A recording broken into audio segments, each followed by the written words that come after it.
Good evening. Today is December 28th, 2019. As you can probably tell, I talk like a man now, so I'm a little bit under the weather. A little, been coughing a lot.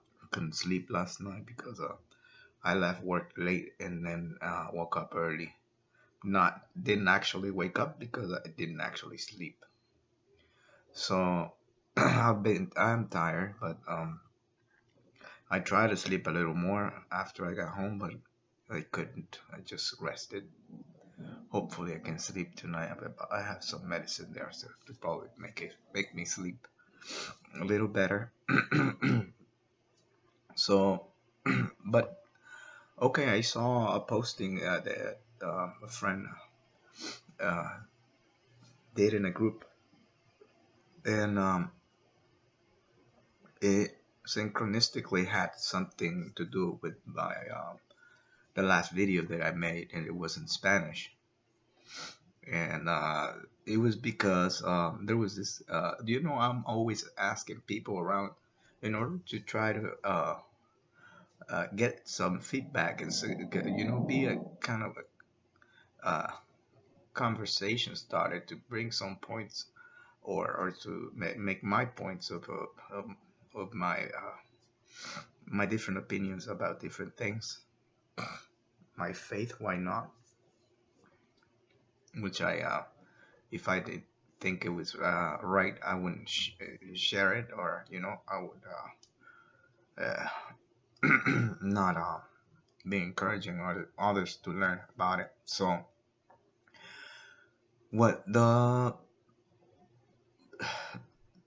I'm always asking things to people. Sometimes I, I catch them off guard, because they're not in school, they're working, and they're not, ready to answer these things. But this should be in common knowledge, actually, But like for instance, as I was asking when the weather started, we had a couple cold fronts here in Miami, which is rare, not rare, but it's pretty hot in here all the time. So, but we do get some front cold fronts, and once we had the first one, I started asking people, do you know what is it would that change this the weather? What is it that causes the weather to change? Ask one person, ask another, ask another, ask another, ask another. People went to school. I didn't go to school hardly, So, but I haven't. I learned, I like learning, and it's uh, once you're free from this cage, the school. I call it a cage, and in Spanish it's called aula de clases, which is pretty close to jaula de clases, which is a cage, and that's where we are. We're trapped there and taking whatever they want to shove it down our mouths, and we just have to, be we're being trained to be obedient workers and obedient members or yeah, slaves of the state. So whatever, but you have to learning is not a matter of just going to school and you stop learning because you figure you passed the grades. No, you have to continue inquiring and knowing what you don't know. If you have some doubts on whether you failed to know something that was critical in school, you go back and revise it and check it and double check it and go to different sources and see who's lying or who's not, whatever, So whatever. I had a hard time. Just a couple of people actually answered the question. One young guy who was kind of you know not even that sure, but he did answer. And then an older man who's from Panama, Tyrone. He he caught it, nailed it, perfectly, and even probably added something to my knowledge. So you know, That's awesome. That somebody who's not studying this thing is because learning. So he has a pretty good general knowledge of things I gather from that. So that's good. Uh, now there was this man who got a little annoyed by the question. And then he tried to turn the tables on me, and he didn't know it. I explained it to him. And after that, he said, no, no, because that's not what you asked me, and this and that, and whatever. He just didn't know and didn't want to admit it. That he didn't want to admit that he didn't know. So I'm like, not such a big deal. I'm not trying to call you an idiot, 'cause I'm just trying to start a conversation and see. My point is, okay, the how the Earth rotates and all that. Who put that into effect? It's a miracle. All of our lives are a miracle, and we don't know it. We're not aware of it all the time. But we're so distracted we don't see the miracle that it is that we're alive and where we are and where how we survive and how the weather changes and we don't freeze to death or burn to death because the earth is rotating and it's fluctuating in its rotation in order for us to have this changes in the weather, so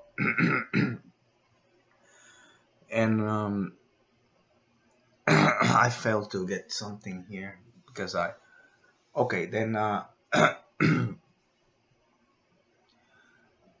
days later I this same guy that debated with me and said that I didn't ask him that because his ego was hurt, and he started asking me things in order to for me to trip on his questions, and I did. He asked me some things that I don't know everything. Of course not. You know, I feel sad for the people in jeopardy. I hope they're cheating because to know so much and not to and to know not God, what are you doing? You know. But I don't know that they don't know. I'm talking in general terms. People are usually just feeding their brain with a lot of facts, and then you miss the point of and the miracle of everything. Here, you go to school and get all your diplomas, and fall to have that basic common sense. It tells you, hey, look around you. Everything is a miracle here. But we don't see it that way because it's familiar to us. So okay. So I asked this guy, hey, he was passing by, was sitting down with someone else, and I asked him, hey, do you know what this uh, electromagnetic spectrum is? And he looked at me with a stern face, and I looked at him, and he looked at me, and I looked at him, and he kept looking at me, and I kept looking at him, and he didn't answer. It would stay like that for a while. So it was kind of awkward, but he got mad. He told me, "Ed, you know what? You just go around looking for crap to bring on to us, to get us to, not answer your questions, but you really don't know much, do you?" I'm like, I'm asking you something. It's a basic thing. It's not a hard thing. It's just trying to make a point here and see if you know or not know or what. But he got mad. He left. And then someone else told him, no, I find that it's interesting, that he's making us think. The guy that was sitting with me, which later defended him afterwards, because I guess they went behind my back and started talking. Oh, this guy's an asshole. You know.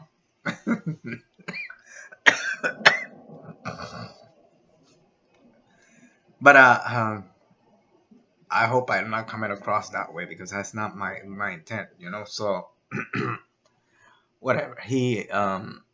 I was working with that same guy that I was sitting down with, and then opening some boxes and stuff. He passed by. He goes, "Hey, got a question for you." And I said, "Okay, go ahead." He says, "Do you know what the difference is between the idealism and materialism?" So I didn't go to school that much, you know. So I don't know what he really meant by that, because I don't know what kind of things are behind it. But I do have a good ear. I can listen to the words, and I know in general terms what the words mean in logical, practical use of the words. So he asked me that. He said, "You don't know anything, do you?" I'm like, but the problem here is that you are asking me a question that is formulated wrong. And the other guy jumped in and he said, "No, the question is right. It's formulated properly." And I said, "Okay, but the concept is conceptualized wrong, because you try to put two things in contrast that are not in contrast." So, and he said, "Oh, whatever, you don't know anything, do you?" Okay. And he kind of, you know, gave a quick, explanation, whatever he thought, and really quick, and I didn't pay attention because I knew there was something behind it. So I had to go research it. So I even forgot what the two terms were, and then this guy reminded me because he heard him too.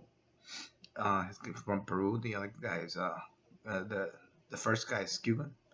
So I went back and I started looking. What do I find? Communist. It's from Cuba. So once you go to school in this country, that's what you're gonna get. Their indoctrination. So they add terms, you know, to words. They add words to the terms. The term, it means, uh, uh, let's say, a sentence worth of explanation, you know. But they add a whole philosophy behind it in order to put these two words in contrast, because they want the two words to be in contrast, not because they actually are. So I find a bunch of communists, and this is a communist rhetoric. So they're trying to dissuade you, persuade you of something, And so I realized that, and I did the video in Spanish in order to answer to the question he asked me. I told him I was gonna do a video to answer it, and then he got mad at first. He told me, "How dare you call me a communist?" And I didn't call you communist. I just said you have communist indoctrination. It's not your fault they indoctrinated you with that, and you think it's true, or not so, or whatever. But you think that what they told you is fact when it's not, you know. So I told him that the terms, idealism refers to, obviously, an idea. It's a wish, a dream, something you want. Uh, Actually, something you could want to be materialized, and it's it's something for your specific being, for you. It's something ideal for you. Could be ideal for you, or could be ideal for society, for everybody, or so there are many things that could be ideal, but not necessarily have to be in the spiritual realm. They could also be in the spiritual realm, because you might have the ideal to go to heaven, and to be uh, you know uh, sent to a different matrix, like as I call it, in which everything is different. We're not in this fallen state, and that could be an ideal. It's a dream. A lot of people could debate, that's just wishful thinking, but you don't know, you know. Just like I'm not certain of some things inherently, because I don't have the tangible proof, but then neither do scientists have proof of anything. They claim they do, but they really don't. And that's where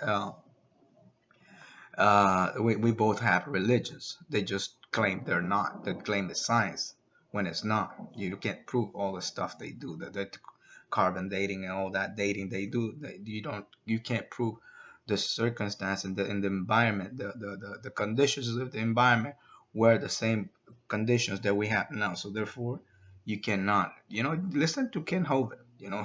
He'll debate a bunch of smart people, and he'll win every time because it's very simple, and it's logic. They claim, oh, you're just religious. And he said, so I'm not saying I'm not religious, but so are you. You believe in something you can't prove, So they clearly claim science all the time, from here to your death, and you're gonna wake up and bad with bad news, if I'm right and you're wrong. But so I said, so something ideal would, I put the example of a movie Mask. This guy who's has a congenital problem. He's uh, not good looking, he's pretty ugly. So, and then he finds this girl who's blind. So what a perfect situation. I don't remember. I think the parents got mad, and destroyed the relationship or whatever. But gee, imagine that's a perfect scenario where you are really ugly and she's really blind, but she's pretty. And it has a sad ending, I think. I don't remember. But that's sort of what's ideal for you. Might not be your own dream actually, but maybe perhaps God has a better plan for you that's ideal for you. You know what I mean? It's like you dream and you wish for something, and then God puts something in your path that is actually better for you. It's ideal for you because it means well for you. So and the other thing is materialism. So materialism is not in conflict with the idealism, because I could want a perfect car, a perfect house, a perfect wife, perfect country, perfect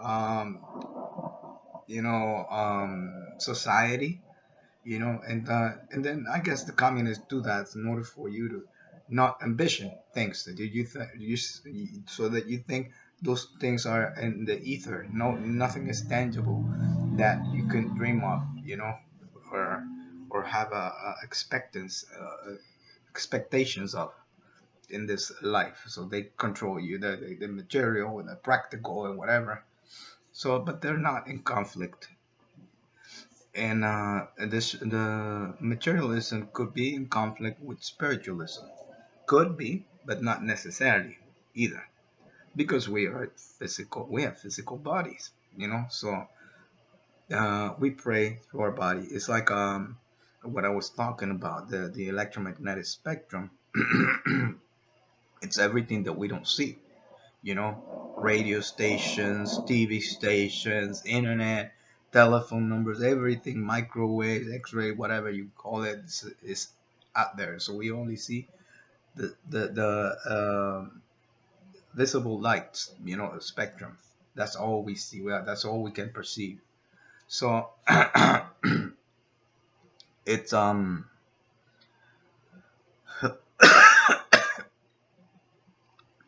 but doesn't mean that we could call that the spiritual realm, for all intents and purposes, because Yeah, you cannot touch it. You cannot, but we know we use the technology to send it around and it works, Likewise, our bodies are the receptor for and the communicator, like the cell phone for God, is biological.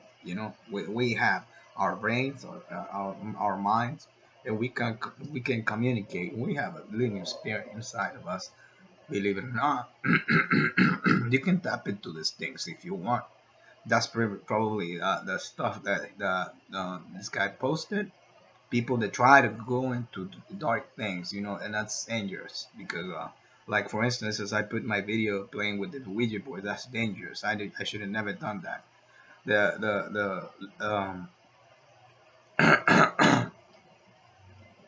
The scriptures tell us not to mess with that kind of stuff. We have direct contact with God. We just pray. It's directly. You don't have to dial. It's automatic, immediate. And so, and then you can do other things. Like Jesus used to fast and things like that. It's like a sort of like uh, sort of negating your own instincts a little bit. So or your own appetites to be more in tune, probably. So that's not conflicting with a war god, yeah, but other things are.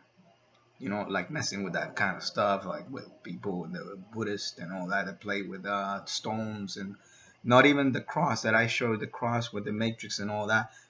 To me, that means nothing. It means it means something to other people because they hate it.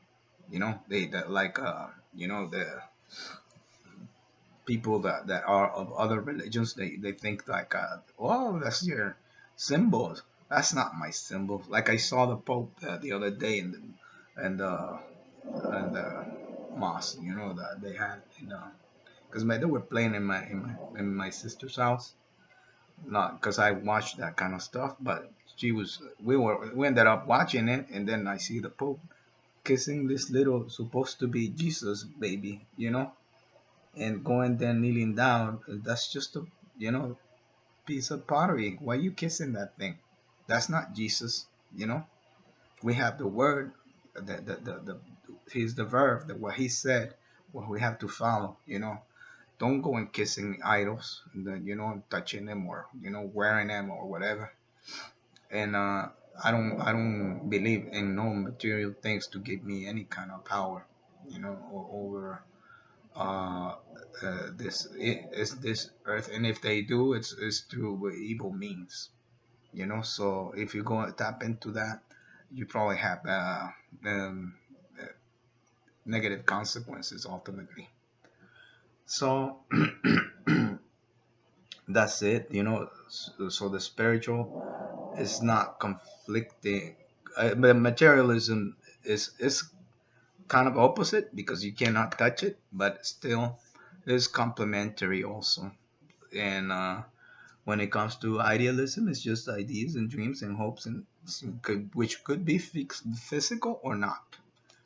And but it's like I said before, communist rhetoric that they try to push in. I don't know all the crevices, the intricacies of their philosophies and stuff, and I'm not interested in learning because they're fail. They don't never work. Everywhere they go, they destroy the countries and they create tyrannies and all that. And it's not that it's a paradise here, so we could dream. We could have the ideal of here, not having any cops harassing you at every corner, no cameras taking your picture for not really ever anything happening, no accident or nothing, but they send you a ticket for $200. And it's a nightmare. We're living in a nightmare here. It's like, and the people are so distracted that that's what we get because nobody complains, nobody puts a bullet on those cameras, and nobody cares that way. We just render, we are being harassed all of our lives here, and then that we inherit that nightmare for our kids, and what's more to come because they only get better at it or worse. So That's all I wanted to say for now, and I guess wish you late Christmas, and I hope you have a happy and blessed New Year, you and your family, and see you soon. I think this is the last video I'm gonna do for the year, so enjoy. And oh, I'm missing some. Hang on, 1 second. I was gonna share something.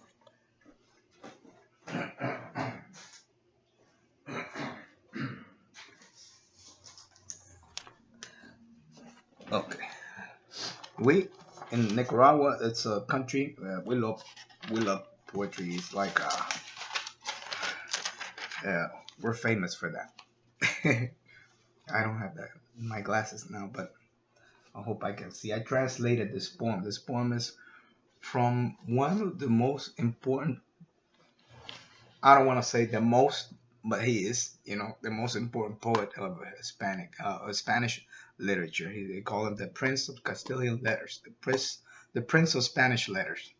Pretty much, he was a genius. He was born 1867, and he died in 1916, if I'm not mistaken.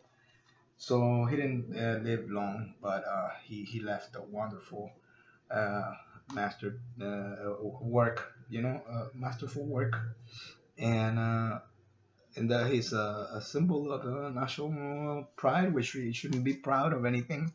He had a lot of flaws. Also, he used to drink excessively, and but he worked really hard. You can tell by his work, because no common drunk is gonna write this kind of stuff, So I translated this poem, which is what's yeah the point that I was gonna say, that idealism could be contrasting with fatalism, you know.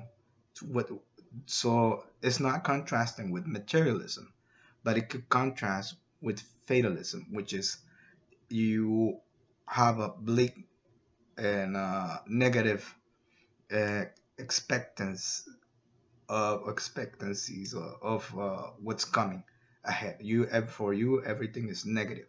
You don't see the good in anything, and you think in practical terms, and you know, and not believe anything. You have no faith, no hope.